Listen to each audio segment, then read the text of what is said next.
Greetings, Chair Kinsey and Commissioners. Item 11A is an amendment application submitted by Cartel Management Incorporated requesting authorization to conduct a one-day surf contest event for 4 additional years. Last year, the Commission issued a coastal permit to the applicant for the one-day Titans of Mavericks surf contest, which is held annually on a single day between November 1st and March 31st, near Pillar Point Harbor in Princeton by the Sea in San Mateo County. Last year required the applicant to submit a plan for the inclusion of women competitors in future years.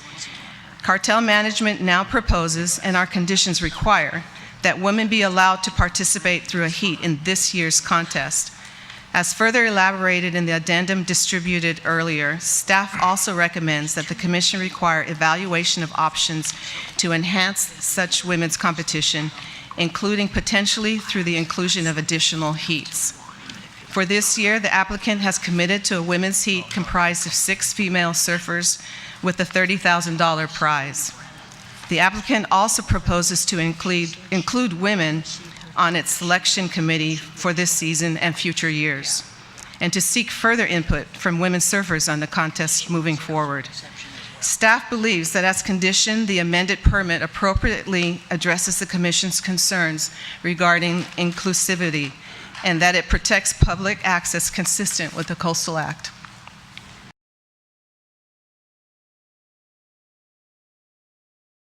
I wanted to start by explaining that I'm here representing the Committee for Equity in Women's Surfing. CUES includes the most decorated women big wave athletes in the world. Let me go to the next slide. So here's a list of the 4 athletes that founded the Committee for Equity in Women's Surfing.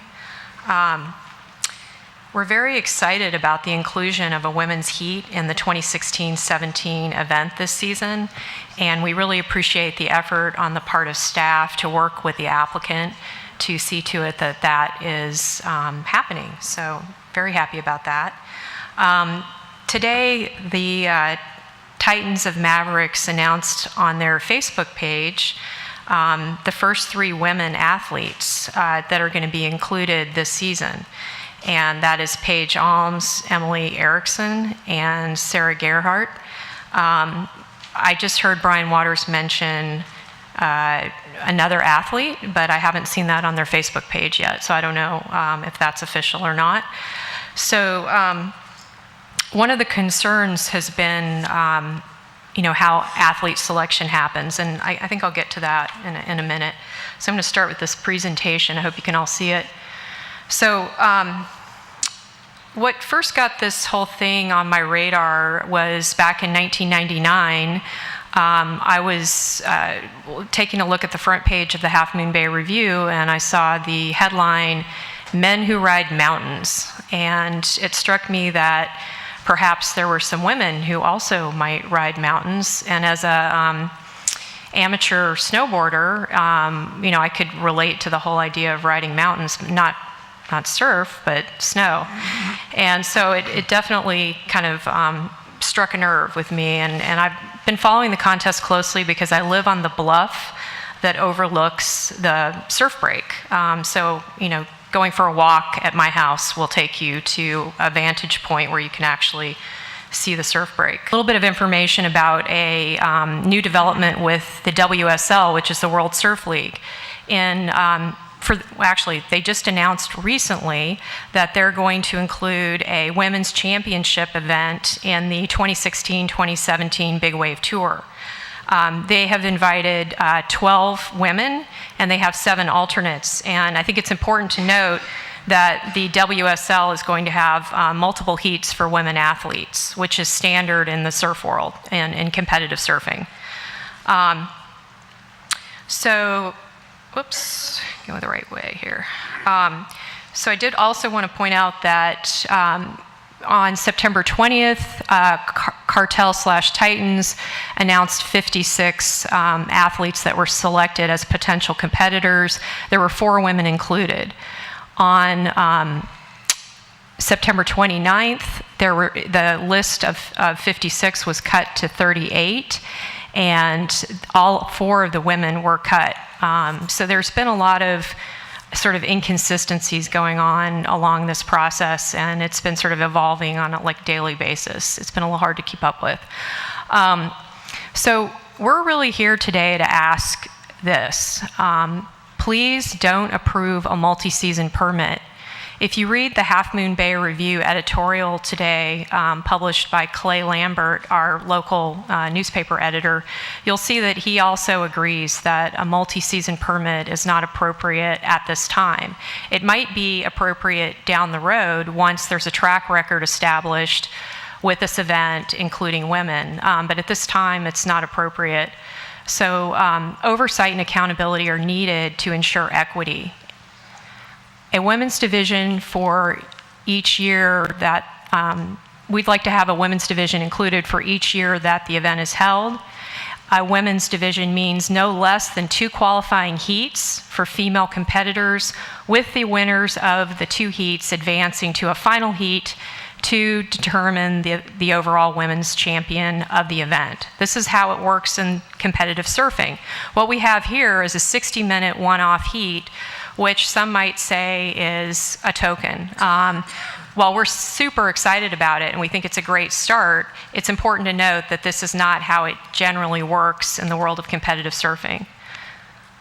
A detailed plan for a women's division with multiple heats is needed. That hasn't been provided yet by the applicant. 6 women to compete in 3 heats in a women's division, 2 semifinals and a final with the inclusion of 6 women alternates. That's what our committee is asking for, and that's, I would think, quite reasonable. But again, getting back to the main point, that we would really just like it if there was not a multi-season permit, so these things could be taken up in the future and addressed in the future as the event evolves.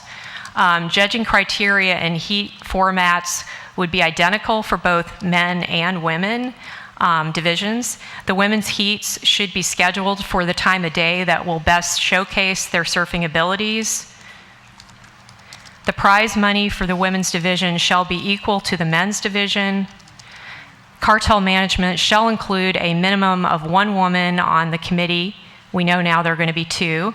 This woman shall represent female competitors and shall be chosen by the female big wave competitors. Not the case this season, which is unfortunate. In the interest of transparency and in avoidance of conflict, this female should not be a competitor, employee, vendor, business partner, or contractor with Cartel or the Titans and Mavericks. Also not the case this season. Fair terms of participation and liability waivers shall be crafted by CUES, the Committee for Equity in Women's Surfing, or other athlete representation with input from Cartel to develop terms best for athletes, the event, and the sport. Women's division sequencing should be considered annually as the sport develops. A multi-season permit does not allow for growth and does not hold the event organizers accountable. Please don't support a multi-season permit. Beautiful. And thank you so much for considering our views. We really appreciate your time.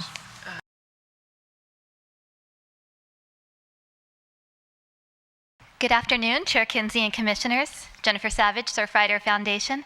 Surfrider Foundation continues to be committed to ensuring beach access for all people through the world, and here in California, supporting that right through the Coastal Act. We most often hear about access in the terms of physical barriers, such as the illegal blockading of beaches by gates at Martins Beach, Strands, and other locations. But you, the Commission, have also acknowledged that access can be defined and denied by less tangible measures, including intimidation or an attitude of exclusion. We appreciate the Commission's strong stand on access equity.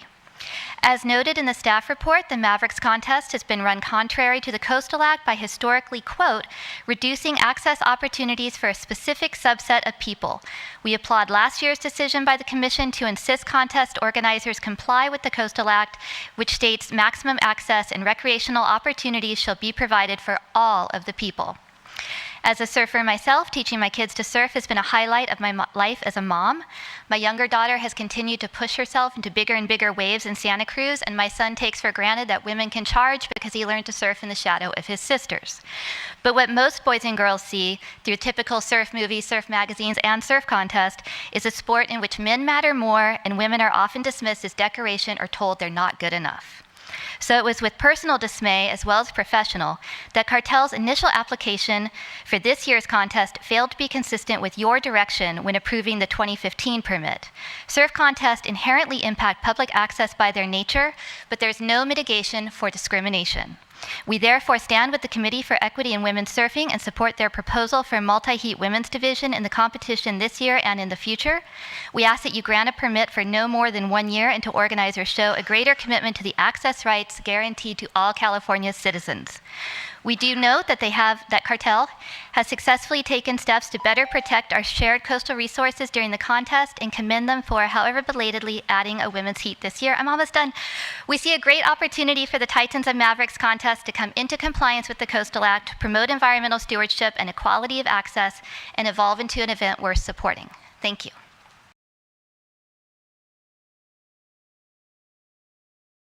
Good afternoon, Commissioners.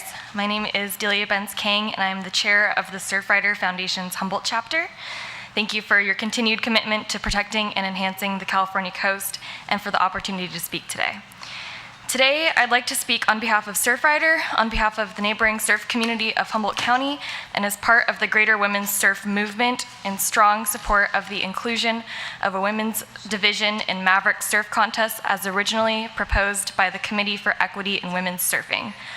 I grew up and learned to surf in Humboldt County, where the waves are big, the water is cold, and we wear wetsuits instead of bikinis, which is similar to here. As a young girl learning to surf in these conditions, it was hard to find professional women surfers to idolize and identify with. It was frustrating to me that there seemed to be so few professional women big wave surfers, and the few that there were got little to no recognition. Today that has changed. There is now a tribe of women big wave surfers who have dedicated their lives to surfing big waves and want to showcase their talent. There are also more and more young surfer girls that are looking for role models and people to identify with. I believe that having role models and people to identify with and idolize is essential and important with surfing as with any sport. The opportunity to watch a whole group of women compete in a big wave contest, same as the men, would have had a huge impact on me as a kid. We need to show this next generation of women of girls and boys that all of us are equal and have equal opportunities. Do we want to give them the message that big wave surfing is still a completely male-dominated sport? Let's remember, the ocean does not discriminate based on gender, ethnicity, or sexuality. Men and women alike risk their lives surfing big waves every day, and all deserve the chance to showcase their talent and hard work. This year, history will be made with the inclusion of a women's heat in the Mavericks contest. Having a women's heat is certainly a step forward, but we have a long ways to go. So I strongly support and urge the Commission to grant a permit for no more than 1 year until organizers have proven their commitment to access rights for all. Surfrider supports full recreational opportunities to all people as is consistent with the Coastal Act. I urge you, Commissioners, to think about equality of access and equity for the women surfers of today and of tomorrow. Thank you.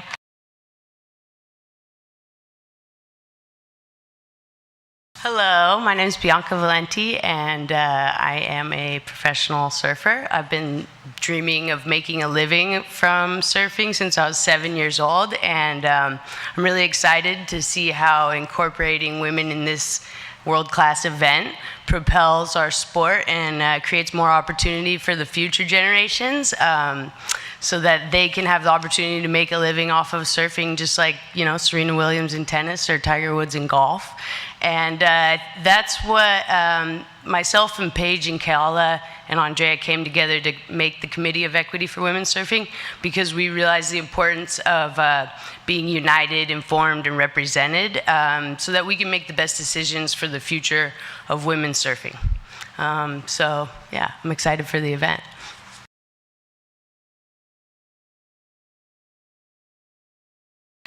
If you want excitement, I am excited. I'm about as excited as you can get, and everyone on our committee is absolutely excited about doing this. We have been for a long time, and we are going to make this happen. We are being criticized for our timing. Our deadline was before this meeting, and we came to you with a plan, and we have a group of people who are going to be competing in this contest who are absolutely behind it. For the first time in history, women will be surfing at Mavericks in their own heat.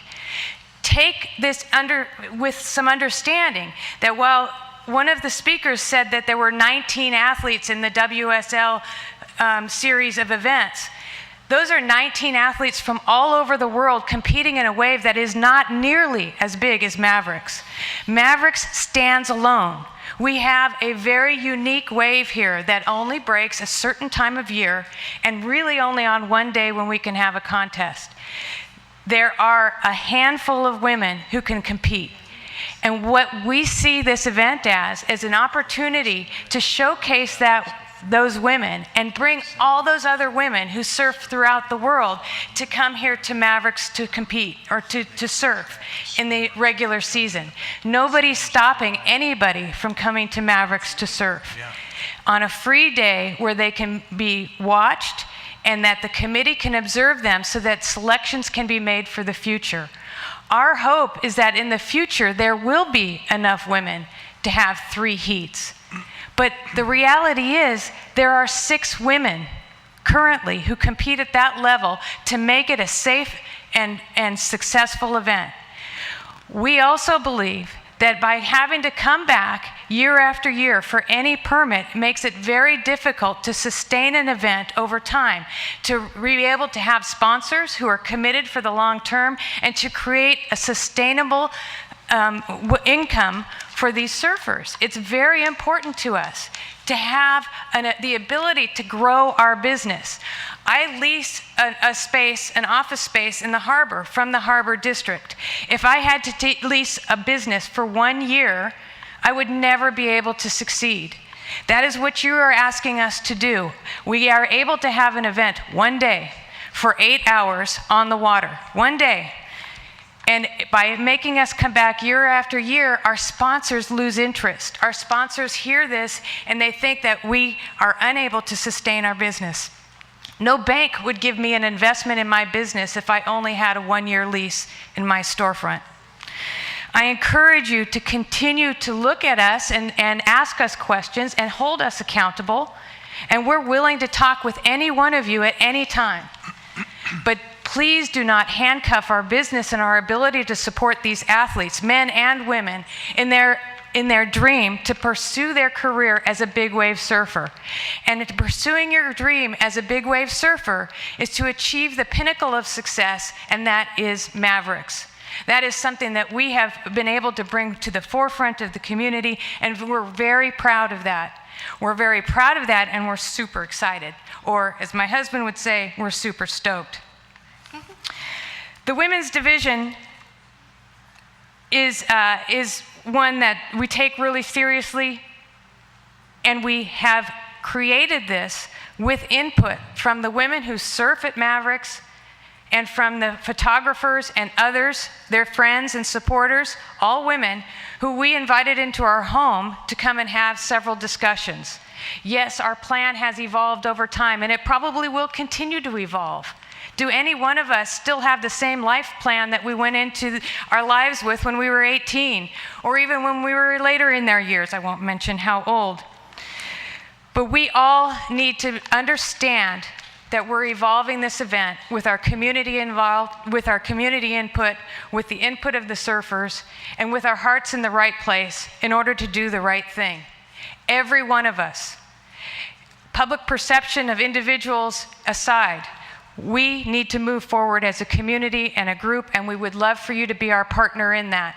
But in order for us to exceed, we must need to continue with a 5-year permit or the 4 remaining years of that permit. Thank you. We stated very clearly that there are only a handful of women who are able to surf Mavericks at this level. And so what we can accommodate at this point is our 6 surfers, plus the alternates in case somebody can't make it, because it is 48 hours notice. This will create an atmosphere, and through promotion in the media that was discussed earlier, this will create an atmosphere for welcoming more women to come in and surf Mavericks, so that people understand you can't just walk into Mavericks and surf on contest day. That a part of the requirement and sharing those criteria, being transparent about the criteria, will create an opportunity for women to come, and men as they do, come into Mavericks and surf and understand the criteria. And as that grows, this can grow.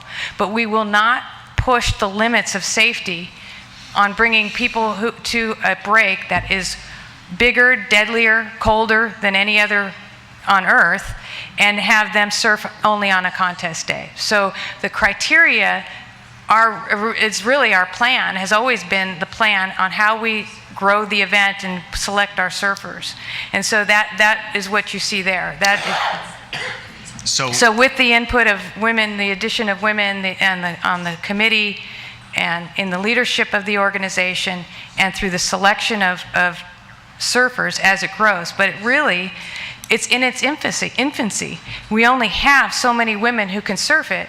We have to keep growing as the number of surfers come to Mavericks. And if I may, so that is our biggest challenge, and it comes with safety. And the criteria is universal between male and female to meet that. And so that my water safety team out there that's been out there for decades, and it's communication, it's skill set that they can come to that.